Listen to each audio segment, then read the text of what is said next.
Every rescue is different, but they all have a very similar feel. Many of the girls come from a very similar background and have been tricked or coerced, and brothel owners using very similar methods.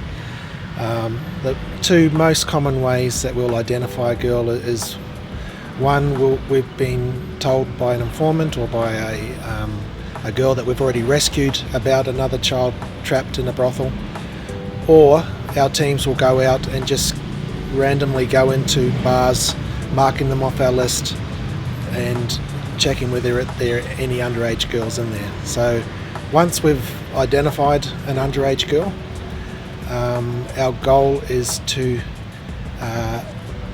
build trust with that girl. So we will try and sit with her and talk with her and try and create an environment that she can see that we are one of the good guys, because we've got to get over that hurdle that good guys don't go to brothels. So the assumption is as soon as we walk through the door, we're just the same as the guy who just walked out and had just finished abusing her. So we have to build the trust, and on top of that, most of the time she's there because people she trusted betrayed that trust. So a family member or a friend of the family, by far majority are the ones that have somehow tricked the girl into where she is now. So the biggest thing for us is to gain the trust of the girl that we're good guys and what we say is true. Once we've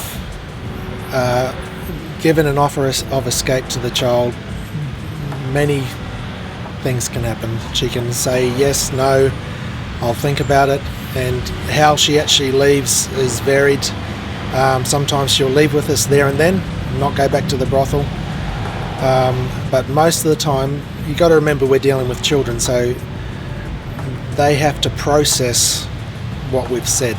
So normally it's could be a couple of days before she processes and says, yes, these guys have stood out as the real deal, and I'm going. So we can either pick them up from the brothel, which creates a bit of a higher risk situation. We can find a neutral place to meet them, like at a restaurant or something like that. Sometimes they have the freedom to go back to their family periodically, and they will let us know they're going up to the village, and we will go and meet them up at the village and collect them from there. So whatever the child feels most comfortable in doing, that's the way we'll do it to get them out. If we looked at how big the problem is, just overwhelming.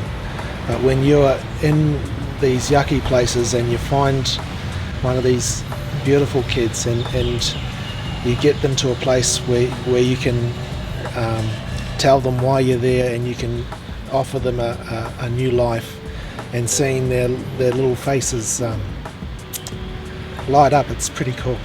Yeah.